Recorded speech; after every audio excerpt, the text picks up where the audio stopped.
प्यारे बच्चों नमस्कार, स्वागत है आज के इस बेहतरीन से लेक्चर्स में जिसमें हम बात करने वाले हैं 1 फरवरी एग्ज़ाम। जी हाँ, प्यारे बच्चों आपके भारी डिमांड पर 1 फरवरी वाले एग्ज़ाम के लिए मोस्ट इम्पोर्टेंट 100 ऐसे ऑब्जेक्टिव क्वेश्चंस हम आपके सामने लेके उपस्थित है जो कि 1 फरवरी वाले एग्ज़ाम में 100% पूछे जाने की संभावना बनती है। तो बिना समय को ख़राब किए हुए आज के इस लेक्चर्स को करते हैं स्टार्ट पहला नंबर सवाल से। जो भी स्टूडेंट चैनल पर नए हैं वीडियो को लाइक कर देंगे, चैनल को सब्सक्राइब करके एक बार शेयर करने का प्रयास कीजिएगा और 100 क्वेश्चंस का सॉल्यूशन जो है आज के इस लेक्चर्स में हम आपके सामने रखने वाले हैं जो कि फाइनल एग्जाम के लिए काफ़ी ज़्यादा इस बार इंपॉर्टेंट होने वाले हैं। 2025 के इस एग्जाम में आप तहलका मचा के आइएगा ऐसे प्रश्न अगर आप तैयार कर लेते हैं तो शुरू से लेकर लास्ट तक सभी प्रश्नों को बारीकी से देखिएगा, आपके लिए काफ़ी ज़्यादा रामबाण साबित होने वाले। तो चलिए बीच में कोई भी समय को खराब नहीं करेगा, सीधा क्वेश्चंस पर चलते हैं। तो यहाँ पे क्या है, पिस्टिलेट शब्द का प्रयोग किया जाता है। तो जैसा कि आपको पता है कि एकलिंगी यहाँ पे स्त्री पुष्प के लिए जो है प्यारे बच्चों हम लोग क्या यूज करते हैं, पिस्टिलेट। ऑप्शन नंबर बी इस प्रश्न का राइट आंसर होगा। अगला सवाल है, दूसरा नंबर सवाल आपकी स्क्रीन के सामने है कि एमनियोसेंटेटिस एक प्रक्रिया है। एमनियोसेंटेटिस एक प्रक्रिया है, क्या होता है बताइएगा। तो ये जो होता है भ्रूण में किसी आनुवांशिक रोग के निर्धारण के लिए एमनियोसेंटेटिस किया जाता है। याद रखिएगा, कोशिका द्रव को निकाला जाता है। इसमें क्या किया जाता है, कोशिका द्रव को निकाला जाता है और उसका जांच किया जाता है। अगर भ्रूण में कोई भी आनुवांशिक रोग हो जाए तो उसका उपचार के लिए ऐसा किया जाता है। लेकिन इसी विधि का उपयोग जो है हमारे इस देश में यहाँ पे मेल और फीमेल के भेदभाव करने के लिए भी कर लिए जाते हैं, जो कि गलत है और ये कानूनी रूप से अपराध है। तो लड़का या लड़की का इससे कोई मतलब नहीं रखना चाहिए। सिर्फ उसमें देखा जाता है कि भ्रूण में यानी बच्चा जो यहाँ पे विकसित हो रहा है उसमें कोई आनुवांशिक रोग तो उत्पन्न नहीं हो रहा है, इसके जांच के लिए किया जाता है। तो option number B correct answer है, याद रखेंगे। अगला नंबर सवाल की ओर चलते हैं। तो कौन सी अगुणित संरचना है, अगुणित संरचना कौन सा है। अगुणित जैसा कि आपको पता है एन होता है, तो एन संरचना कौन सी है, युग्मनज तो 2n है। ये क्या है, यहाँ पे अगुणित है क्या, तो बिल्कुल ये अगुणित नहीं है। अंडाणु इसको एन कह सकते हैं, आर भी कह सकते हैं, ये क्या है अगुणित है और युग्मक भी एन अगुणित है। यानी ऑप्शन नंबर क्या होगा यहाँ पे, बी और सी दोनों। ऑप्शन नंबर डी करेक्ट है और 1 फरवरी के एग्जाम के लिए आपके लिए काफ़ी ज़्यादा इंपॉर्टेंट क्वेश्चंस होने वाले हैं। 4 नंबर सवाल है कि जननांग समस्या किनके द्वारा फैलने वाला एसटीडी है। एसटीडी बताना है 4 नंबर सवाल, काफ़ी इंपॉर्टेंट आपके लिए ये सवाल काफ़ी ज़्यादा इंपॉर्टेंट होने वाला है कि जो जननांग समस्या जो है किनके द्वारा फैलने वाला एसटीडी बीमारी है। तो ये पैपिलोमा यहाँ पे पैपिलोमा विषाणु। Option number C correct answer होगा, याद रखिएगा। अगला सवाल काफ़ी इंपॉर्टेंट ये सवाल है और ऑलरेडी आपके एग्जाम में पूछे भी गए हैं कि एक जीन युग्मक दूसरे के प्रभाव को छिपा देता है तो ये घटना कहलाती है। मान लीजिए 2 आदमी है, ठीक है, एक आदमी यहाँ है एक आदमी यहाँ है और ये आदमी जो है इस पर भारी हो गया। भारी कहने का मतलब है ये थोड़ा पैसा वाला है और ये क्या है, कमज़ोर है, गरीब इंसान है। ये क्या है, गरीब इंसान है। तो पैसे वाला क्या है, गरीब पर भारी पड़ गया। वैसे ही एक जीन युग्मक जो है दूसरे जीन युग्मक के प्रभाव को दबा देता है, छिपा देता है, उसको हम लोग प्रबलता बोल सकते हैं। क्या बोलेंगे, प्रबलता। ऑप्शन नंबर बी यहाँ पे बिल्कुल करेक्ट आंसर होगा। अगला है कि अभिकर्मक क्या है, अभिकर्मक जो एलिजा परीक्षण में प्रयुक्त होता है। एलिजा परीक्षण में जो प्रयुक्त किए जाते हैं अभिकर्मक, यहाँ पे परीक्षण में जो उपयुक्त होता है उसको बताइएगा। तो ये क्या होगा, पैराक्सीडेज। ऑप्शन नंबर पैरा क्या होगा, peroxidase. Option number B correct answer होगा। ये सभी के सभी प्रश्न आपके एनसीईआरटी से लिया गया सवाल है, याद रखिएगा। और ये सभी क्वेश्चंस आपके लिए इंपॉर्टेंट है, ऑलरेडी आपके बीसीबी एग्जाम में पूछे जा चुके हैं। विभिन्नताएं और अर्धसूत्री विभाजन के दौरान उजागर होता है। तो ये विनिमय के कारण जो होता है उजागर होता है। ऑप्शन नंबर 7 नंबर सवाल का जवाब ए बिल्कुल करेक्ट आंसर होगा। फोटोकेमिकल स्मॉग में कौन हमेशा उपस्थित रहता है। तो फोटोकेमिकल जो स्मॉग होते हैं उसमें O3 उपस्थित रहता है। Option number B correct answer होगा, O3। अगला सवाल पर चलते हैं। तो 9 नंबर सवाल आपसे क्या पूछे जा रहे हैं कि पार्थिनोजेनेसिस शब्द किसके द्वारा निर्माण किया जाता है। पार्थिनोजेनेसिस शब्द जो है प्यारे बच्चों ओवेन के द्वारा, याद रखिएगा। ओवेन। ऑप्शन नंबर सटन एंड ओवेरी बोलते हैं उसी को, ओवेन। ऑप्शन नंबर यहाँ पे बी करेक्ट आंसर होगा। ओवेन और ओवेरी अलग है। यहाँ पे ओवेन जो है ये पार्थिनोजेनेसिस शब्द के निर्माण कारक है, याद रखिएगा। Option number B. अगला है 10 नंबर सवाल कि निम्नलिखित में से कौन सा अकार्बनिक पदार्थ का उपयोग करता है। तो स्वपोषी, याद रखेंगे। अकार्बनिक पदार्थ का उपयोग जो है स्वपोषी करता है। Option number A correct answer होगा। इको आर फर्स्ट यानी इको आर फर्स्ट प्रतिबंधन एंजाइम है जो डीएनए के किस अनुक्रम को काटता है। तो ये जो है डीएनए के GAA टीटीसी वाले अनुक्रम को काटता है। ये अनुक्रम आप 100% याद रखेंगे और 100% सवाल जो है आपसे ये पूछे जाएंगे। तो इको आर प्रतिबंधन एंजाइम डीएनए के किस अनुक्रम को काटता है प्यारे बच्चों? ऑप्शन नंबर जो डी में नजर आ रहा है बिल्कुल करेक्ट आंसर है 1 फरवरी के एग्जाम के लिए। समय बिल्कुल कम है अब आपके सामने। तो मृद जलीय तालाब में उर्वरक डाले जाने से क्या होता है? तो उसमें जो होता है संपोषण होता है। क्या होता है? संपोषण होता है, याद रखेंगे। अगला है कि कैपिटल कोशिका होती है, बताइएगा। कैपिटल कोशिका कैसा होता है? तो ये बहुगुणित होती है। कैपिटल कोशिका क्या होती है? बहुगुणित होती है। ऑलरेडी सवाल आपसे बीसीबी एग्जाम में पूछे गए हैं। केला किसका उदाहरण है? तो सभी को पता है। क्या असंग जनन है? क्या गलत है? बहुगुणता है? क्या गलत है? अनिषेक जनन है? क्या गलत है? अनिषेक फलन का उदाहरण है। क्या है? केला एक प्रकार के क्या है? तो फल है। और जहाँ भी फल आपको देख लीजिए, यहाँ पे जनन है काट देंगे, यहाँ पे फल है, तो ये अनिषेक फलन का उदाहरण है। केला किसका है? अनिषेक फलन का है। खमीर का उपयोग इनकी तैयार में किया जाता है। खमीर का उपयोग जो है किसकी तैयारी के लिए की जाती है? तो ये इथाइल एल्कोहल की, इथाइल एल्कोहल की तैयारी के लिए जो है खमीर का यूज किए जाते हैं। 15 नंबर सवाल का जो जवाब आ गया प्यारे बच्चों आपके सामने, वो क्या आया? ऑप्शन नंबर डी आया। और ऑलरेडी ये सवाल आपसे बीसीबी के एग्जाम में पूछे गए हैं, तो बिल्कुल इसको याद कर लीजिएगा और ये आपके 1 फरवरी के एग्जाम में 100% देखने को मिलेंगे। अगला है कि मादा मनुष्य के मासिक चक्र को प्रभावित करता है। मादा मनुष्य के मासिक चक्र को प्रभावित करता है तो एलएच हार्मोन, एफएसएच और एस्ट्रोजन हार्मोन। ऑप्शन नंबर ये डी करेक्ट आंसर होगा, याद रखिएगा। किस ग्रंथि का स्त्राव जो है शुक्राणु को पोषित करता है? पोषित करता है यानी कौन सा ऐसा ग्रंथि है जो स्त्राव करता है तो शुक्राणुओं को पोषण प्रदान होता है? तो ये seminal vesicle, seminal vesicle. Option number A correct answer होगा, seminal vesicle. Option number A correct answer होगा। और 100% मैं मान रहा हूँ कि ये सवाल श्योर है कि इस बार आपके एग्जाम में पूछे जाएंगे, याद रखिएगा। और ये जो है ऑलरेडी 100% आपसे बीसीबी के एग्जाम में पूछे गए सवाल है। बिल्कुल भी घबराने की जरूरत नहीं है। मैं वो सारे प्रश्न को कवर करने का प्रयास करूंगा जो कि आपके बीसीबी के एग्जाम में पूछे जा चुके हैं और पूछेंगे। अगला सवाल है कि बाह्य निषेचन इनमें होता है। जैसा कि आपको पता है जेली फिश में भी बाह्य निषेचन होता है और सी स्टार में भी। ऑप्शन नंबर यहाँ पे क्या होगा? सी करेक्ट आंसर होगा। सी क्या होगा? बिल्कुल करेक्ट आंसर होगा। अगला है कि सिनर्जिड कोशिका होती है। सिनर्जिड कोशिका अगुणित होती है, याद रखिएगा। सिनर्जिड कोशिका कैसी होती है? अगुणित होती है। अगला है स्वपरागन होता है। जैसा कि आपको पता है प्यारे बच्चों, स्वपरागन जो है किस में होता है? जिटेनोगैमी में या सीनोगैमी में या क्लिस्टोगैमी में? तो बिल्कुल cleistogamy. Option number C correct answer है। क्लिस्टोगैमी में क्या होता है? स्वपरागन होता है। Option number C right answer होगा। अगला है किस नंबर की टेटनस द्वारा उत्पन्न विष प्रभावित करता है?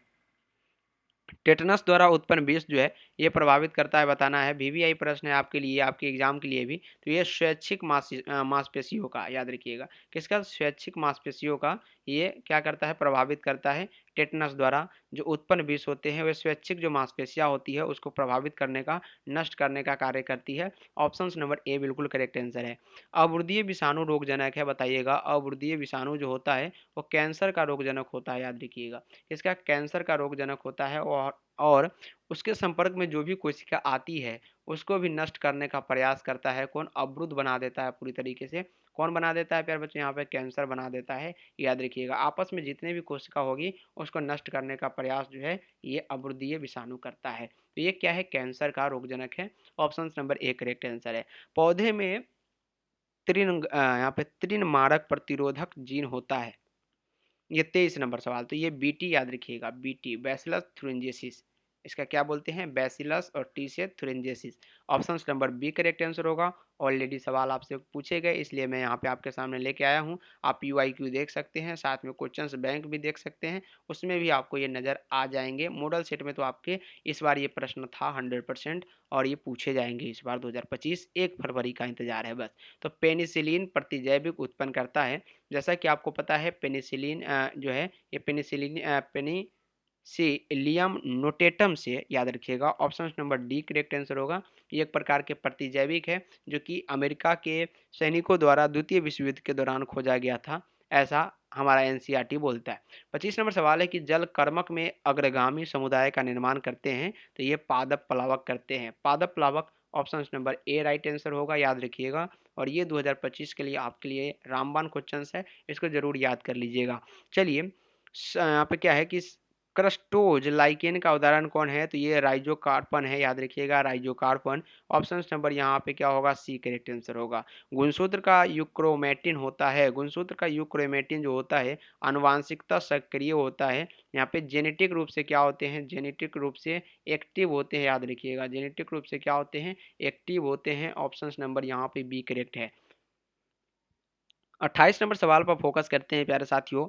ध्यानपूर्वक देखिएगा। जो भी स्टूडेंट जुड़े हुए हैं आज के इस लेक्चर्स में उनसे अनुरोध है कि वीडियो को लाइक कर देंगे, चैनल को सब्सक्राइब करके अपना अपना फीडबैक लगातार अपने कमेंट बॉक्स में देते रहेंगे और सभी क्वेश्चंस का आंसर जो है कमेंट बॉक्स में डालने का प्रयास करेंगे, ताकि आपके फाइनल एग्जाम में आपको बिल्कुल भी डिस्टर्ब ना हो और आप अच्छे से एग्जाम दे सकें। शक्ति या संकृत बोल सकते हैं, निम्न में से किस घटना के कारण होता है? तो जैसा कि पता है आपको, विनिमय के कारण होता है। और ये सवाल सब जितने में मैं यहाँ पे आपको बता रहा हूँ, ये ऑलरेडी आपके एग्जाम में पूछे गए हैं और ये काफ़ी इंपॉर्टेंट, मोस्ट इंपॉर्टेंट के अंतर्गत आता है ऐसे सवाल, इसलिए मैं आपके सामने देने का प्रयास कर रहा हूँ। तो बिल्कुल भी घबराया नहीं, ऐसे क्वेश्चंस को जरूर करके आप लोग जाएंगे।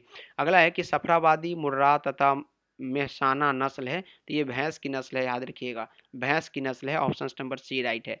मछली के फ्लोर में प्रचुरता होती है, तो मछलियों के फ्लोर में जो है प्रोटीन की क्या होती है? यहाँ पे प्रचुरता होती है। Option number C correct answer होगा, याद रखेंगे काफी इंपॉर्टेंट है आपके लिए।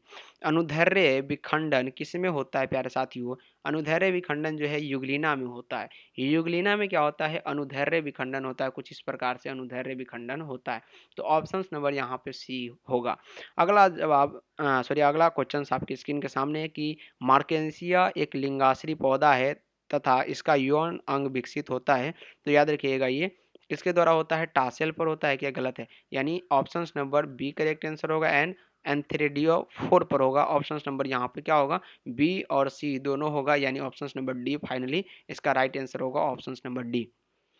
अगला क्वेश्चन है कि एक मोनोहाइब्रिड क्रॉस का जीन प्रारूप अनुपात होता है, तो ये 1:2:1 होता है, याद रखेंगे। Option number D correct answer होगा, याद रखिएगा option number D is the right answer. एक जीन युग्मक दूसरे के प्रभाव को छिपा देता है, तो ये घटना कहलाती है। एक जीन युग्मक जो है दूसरे के प्रभाव को छिपा देता है, जैसा कि अभी आपने देखा, इसको हम लोग प्रबलता बोलते हैं। Option number B right answer होगा। पारस्परिकता का एक उदाहरण बताइएगा, तो पारस्परिकता का लाइकेन जो है उदाहरण है, याद रखें ये एनसीईआरटी का उदाहरण है और आपके लिए इम्पोर्टेंट है कि आपके एग्जाम 1 फरवरी वाले में पूछे जा सकते हैं। चरमोत्कर्ष समुदाय की प्रकृति निर्भर करती है, जलवायु पर निर्भर करती है, याद रखेंगे किस पे? जलवायु पे। एक बांधे यहाँ पे जड़ परजीवी है, तो ये रेफ्लेसिया, रेफ्लेसिया याद रखिएगा ये क्या है? जड़ परजीवी है, एक बांधे है। ऑप्शन नंबर सी राइट है। अगला है कि एक उत्परिवर्तक जनक प्रदूषक है, तो ये कौन है? Chlorinated hydrocarbon. ऑप्शन नंबर यहाँ पे सी करेक्ट आंसर होगा, याद रखिएगा। अगला है एक अजैव निम्नीकरणीय प्रदूषक का नाम बताइए। एक अजैव निम्नीकरणीय प्रदूषक डीडीटी है, याद रखिएगा डीडीटी आपको इंग्लिश में भी देखने को मिल सकता है। ऑप्शन नंबर डी भी इस प्रश्न के लिए राइट आंसर होगा। शुक्राणुओं का विकास कहाँ होता है? जैसा कि प्रत्येक स्टूडेंट को इसका आंसर पता होगा, शुक्राणु का विकास जो है शुक्राणु नलिकाओं में होता है। Option number B right answer होगा, याद रखिएगा। एक बार याद रखिए कि ये 1 फरवरी के एग्जाम के लिए जो है आपके लिए काफ़ी ज़्यादा रामबाण साबित होने वाले प्रश्न है। अगला सवाल की ओर बढ़े, तो रिलैक्सिन हार्मोन किसके द्वारा निर्मित होता है? अंडाशय द्वारा जो है प्यारे बच्चों क्या निर्मित होता है? रिलैक्सिन हार्मोन होता है। और ऐसे प्रश्न को तो याद आप कर ले, 100% मैं आपको श्योर करा रहा हूँ यहाँ पे ये प्रश्न जो है आपसे पूछे जाएंगे, क्योंकि मैं क्वेश्चंस को बार बार देखता हूँ और मुझे ऐसा फील होता है कि सवाल जो है आपसे ये 100% पूछे जाएंगे। क्यों पूछे जाएंगे सर? क्योंकि PYQ में अगर आप देखेंगे ना, तब प्रत्येक साल ये प्रश्न पूछे गए, यानी अंडाशय द्वारा। Option number A correct answer होगा, याद रख लीजिएगा। ग्रेस्टुला में एक छिद्र होता है जो कहलाता है, ग्रेस्टुला में एक छिद्र होता है जो ब्लास्टो यहाँ पे क्या कहलाता है? ब्लास्टोपोर कहलाता है। Option number B correct answer होगा, ब्लास्टोपोर, जो कि ग्लेस्टुला में एक छिद्र होता है। ऑप्शन नंबर आप बी को करेक्ट मानेंगे और आगे की ओर बढ़ेंगे। सवाल तो काफ़ी इंपॉर्टेंट मैं आपको दे रहा हूँ 1 फरवरी वाले एग्जाम के लिए। मनुष्य के अग्र ग्रंथ अग्र अंग तथा पक्षियों के पंख होते हैं। इसको आप फ्री में, इस PDF को आप फ्री में ले सकते हैं, एग्जाम से पहले आपको मिल जाएगा। इसके लिए आप जाइए यहाँ पे चैनल के डिस्क्रिप्शन में टेलीग्राम का लिंक ऑलरेडी दिया गया है, वहाँ से आप लोग ज्वाइन हो जाइएगा। तो मनुष्य के अग्र पंख तथा पक्षियों के पंख जो है वो समजात अंग है। ऑप्शन नंबर यहाँ पे सी करेक्ट आंसर होगा, समजात। मछलियों का काल कहलाता है, मछलियों का काल जो है ये किसको डेवोनियन को कहते हैं, याद रखिएगा, काल के रूप में जानी जाती है डेवोनियन। अगला सवाल है 45 नंबर आपकी स्क्रीन के सामने कि भ्रूण विकास का नियम किसके द्वारा प्रस्तावित किया गया।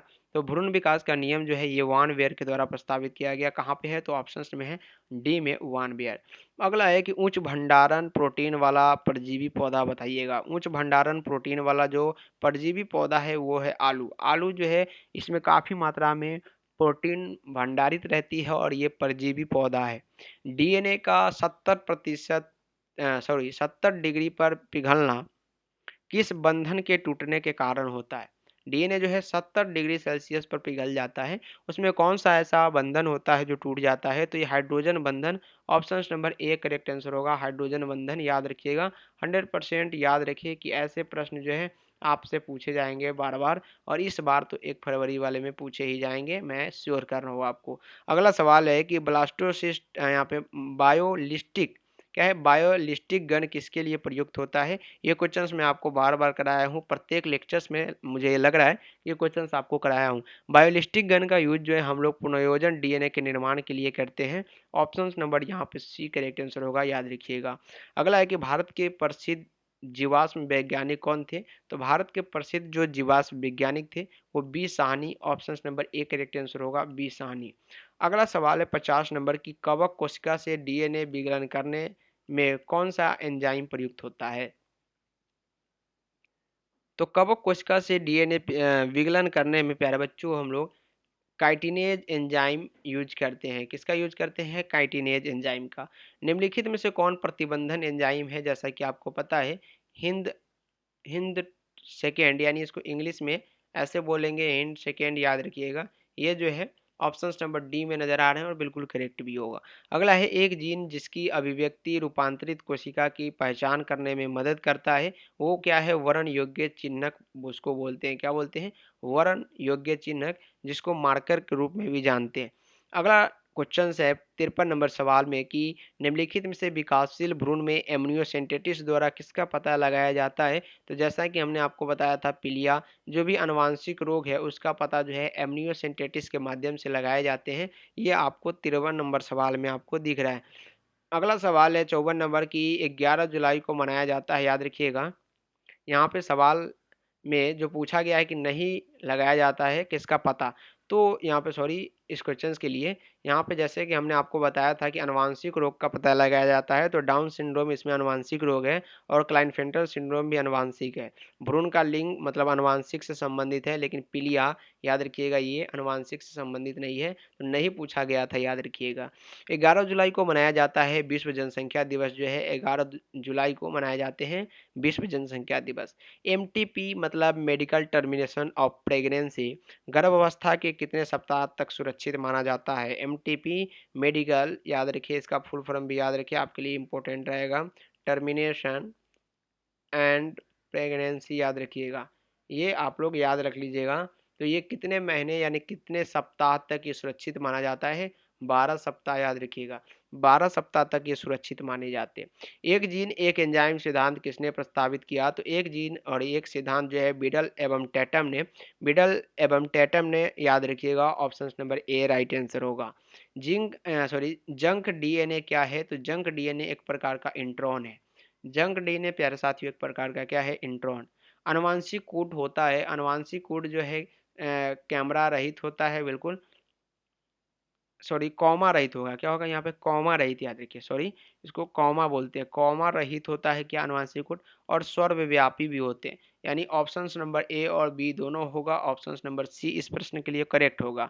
टेस्ट ट्यूब बेबी प्रोग्राम निम्नलिखित में से किस तकनीक का प्रयोग कराता है। तो टेस्ट ट्यूब बेबी प्रोग्राम जो है जिप्ट का प्रयोग कराता है, याद रखिएगा। जाइगोट इंट्राफ्लोपियन ट्यूब में ट्रांसफर कर दिए जाते हैं। ऑप्शन नंबर डी करेक्ट है। न्यूक्लिक अम्ल बहुलक है। न्यूक्लिक अम्ल जो है न्यूक्लियोटाइड, न्यूक्लियोटाइड का क्या है, न्यूक्लिक अम्ल बहुलक है, याद रखिए। अंतर्राष्ट्रीय जैव विविधता दिवस कब मनाया जाता है। अंतर्राष्ट्रीय जैव विविधता 12 जुलाई को मनाई जाती है। ध्यानपूर्वक देखेंगे, ये प्रश्न आपके लिए जो है काफ़ी ज़्यादा इंपॉर्टेंट होने वाले हैं 1 फरवरी के एग्जाम में, याद रखिएगा। तो अंतर्राष्ट्रीय जैव विविधता दिवस 12 मई को मनाई जाती है। निम्नलिखित में से कौन सा पौधे के प्रजाति लुप्त प्राय सूची में है। नेफेंथिस, जैसा कि आपको पता है नेफेंथिस जो है ये क्या है, लुप्तप्राय सूची में आता है। भारत का राष्ट्रीय जलीय पशु कौन सा है? यहाँ पे आपसे भारत का राष्ट्रीय जलीय पशु के बारे में पूछा जा रहा है, तो नदी का डॉल्फिन याद रखिएगा। नदी का डॉल्फिन क्या है, भारत के राष्ट्रीय जलीय पशु है। निम्नलिखित में से कौन सा समापन कूट है? तो जैसा कि आपको पता है AUG, GUG ये क्या है, प्रारंभक है, लेकिन उल्लू आया और गया, उल्लू आया गया ये क्या है, समापन कर दिया, उल्लू आया भी और क्या है, ये उल्लू आया और गया। तो इस ट्रिक के माध्यम से ऐसे प्रश्न को आप याद रख सकते हैं कुछ दिन, और 1 फरवरी के बाद आप इसको भूल जाइएगा, कोई दिक्कत नहीं है। लेकिन अब कम से कम 100% श्योर रहिए कि प्रश्न जो है यही आने वाले हैं, जो कि आपसे हम NCERT से यहाँ पे सेलेक्ट करके लाए हैं। तो option number A correct answer होगा, याद रखिएगा। अगला है कि प्राकृतिक आवास में जीवों के संरक्षण कहलाता है। मान लीजिए प्राकृतिक आवास है, आप इसी क्षेत्र में रह रहे हैं, ठीक है, और इसी क्षेत्र में आपको संरक्षित कर दिया जाएगा कि आप इसी एरिया में रहिएगा, इससे बाहर आप नहीं जाइएगा। इसको हम बोलते हैं स्वस्थानीय संरक्षण, स्वस्थानीय संरक्षण, याद रखिएगा।